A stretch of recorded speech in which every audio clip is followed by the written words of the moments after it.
Eh bien le bonjour. Alors, déjà je voulais commencer par vous donner un petit retour de ce qui s'était passé à la suite de la vidéo de la semaine dernière. Nous avons pu en discuter dès le lendemain et pour tout vous dire, je ne me souvenais même plus sur quoi portait la discussion. Donc on a aplani les choses et tout se passe très très bien depuis. Voilà. Bonjour, je suis Mike du site paparentalité.fr. Je fais ces vidéos pour aider les parents et les beaux-parents à avoir une relation apaisée avec leurs enfants afin de les préparer à relever tous les défis de la vie. Aujourd'hui, on va parler d'une chose qui est très très compliquée pour beaucoup d'entre nous. Nous sommes ce qu'on appelle des figures d'attachement. Je vais expliquer ce que c'est. En gros, nous sommes les exemples de nos enfants. Figure d'attachement, ça veut dire quoi?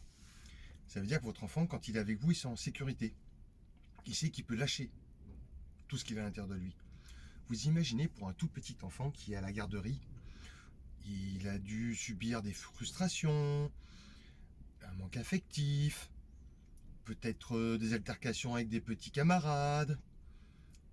Et arrivé le soir, il se retrouve avec sa figure d'attachement. Vous, qu'est-ce qu'il fait? Toutes ces petites frustrations qu'il a gardées à l'intérieur de lui, et ben là, elles explosent.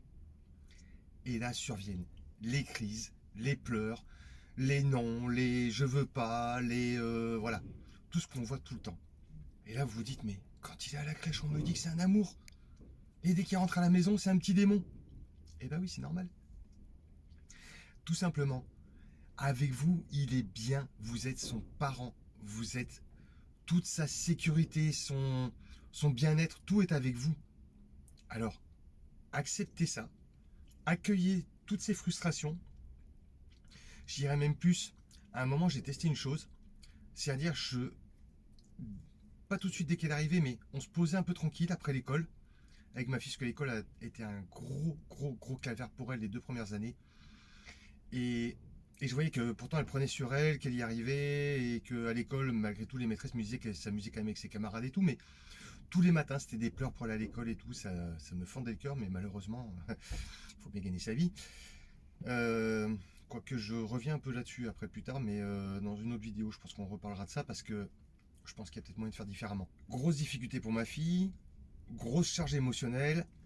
Elle rentre à la maison le soir, je la laisse un peu poser, et au moment où je vois que ça monte, je provoque la rupture.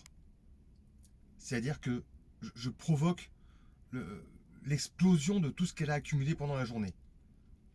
Et ben, voilà, un bon gros câlin, on laisse sortir tout ce qu'il y a à sortir, des pleurs, des cris, de j'en ai marre, voilà, enfin bon, tout ce qui peut sortir chez un enfant.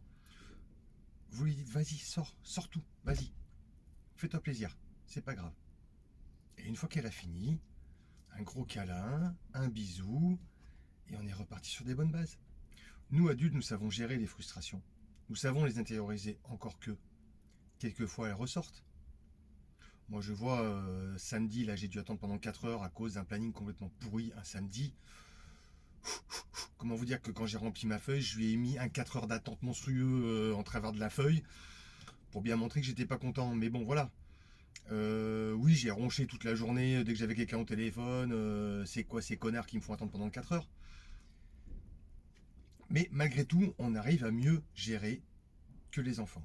Alors, laissez-les exprimer leur frustration, leur colère, leur tristesse, ce qu'ils ont à sortir. Faut que ça sorte. Pourquoi est-ce que c'est si important de ne pas se mettre en colère, de ne pas s'énerver, de ne pas crier, de montrer l'exemple en fait? Et bien tout simplement parce que nous sommes ces fameuses figures d'attachement. L'autre fois ma fille me dit papa tu travailles tout le temps. Je dis oui je travaille beaucoup. Oui je travaille sur le blog, oui je suis souvent au travail aussi dans mon camion. Je fais beaucoup d'heures dans la semaine. Une semaine moyenne on va dire c'est entre 50 et 60 heures. C'est un exemple aussi qu'on n'a pas ce qu'on veut sans rien.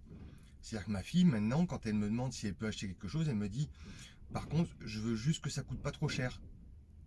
Pourquoi? Parce qu'elle a compris que si on pouvait se payer pas mal de choses, c'est parce que papa il se tapait 50 ou 60 heures par semaine de travail. Et pourtant c'est quelque chose que je lui ai jamais expliqué. C'est quelque chose qu'elle en a déduit par elle-même. Elle a déduit que voilà, si papa il faut tant d'heures, c'est pour qu'on puisse avoir de jolies choses à la maison. De manière générale, il faut essayer de rester stable dans ce qu'on demande aux enfants. Le faire à un moment où il est réceptif. C'est-à-dire, en cas de conflit avec l'enfant, le mieux c'est de s'éloigner, le laisser finir sa colère.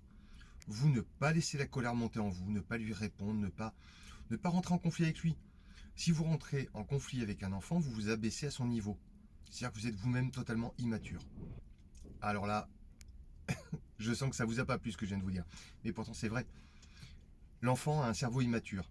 Il n'arrive pas à gérer ses émotions, il n'arrive pas à gérer tout ce qui peut lui arriver comme information. Il traite au plus pressé en permanence. Alors si vous vous rabaissez à son niveau, à vous-même taper une colère pour rien, vous imaginez quand même qu'on s'est disputé pour comment tenir des baguettes chinoises. Bon alors j'ai reçu un appel, bien sûr, j'avais oublié de me mettre en mode avion. Voilà. Bon, on en était où? Donc du coup, oui, donc nous nous sommes disputés pour une histoire de tenue de baguette asiatique. Soit. Mais voilà, tout ça pour vous dire que, quoi qu'il arrive, il faut que vous restiez le plus calme possible dans toutes les situations. Alors maintenant, bah, comme d'habitude, je vous dis que, ben, à vous de jouer, à vous d'être cette figure d'attachement irréprochable, du moins comme d'habitude, hein. On ne vous demande pas de la perfection, on vous demande d'être des parents respectueux de votre enfant, c'est tout. Les écouter, regardez les vivre simplement et apprenez d'eux parce qu'ils ont beaucoup à nous apprendre. Alors maintenant, comme tout bon youtubeur, je vous demande de bien vouloir vous abonner à ma chaîne, mettre un petit pouce, ça fait toujours plaisir. Et puis, ben, n'hésitez pas à aller voir mes autres réseaux sociaux. Je suis pas mal présent sur Instagram, moins sur Facebook. Et puis, ben, allez télécharger vos guides. Et si vous l'avez pas vu, la vidéo d'avant, ben, je vous la mets, je sais jamais de quel côté, un des deux là. Voilà. Eh bien, merci de me regarder et à la semaine prochaine. Ciao, ciao. Alors, vous avez vu? Voilà, je suis en train de me faire charger là.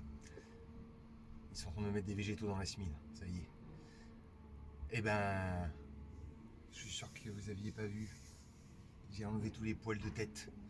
J'ai horreur de ça, les poils de tête. En fait, ça aussi, l'acceptation de soi. C'est un sujet d'une vidéo qu'on pourrait faire, ça. Hein.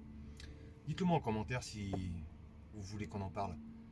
Parce que oui, moi j'ai des poignées d'amour parce que je mange un peu n'importe comment. Le sandwich en camion. Oui, j'ai la vie à zéro parce que je supporte pas ma tête avec des cheveux. Voilà. Et ben alors, on peut en parler. Alors, si ça vous dit, bah, n'hésitez pas. Hein. Mettez-le moi dans les commentaires là. On peut en discuter ensemble. Allez, à bientôt.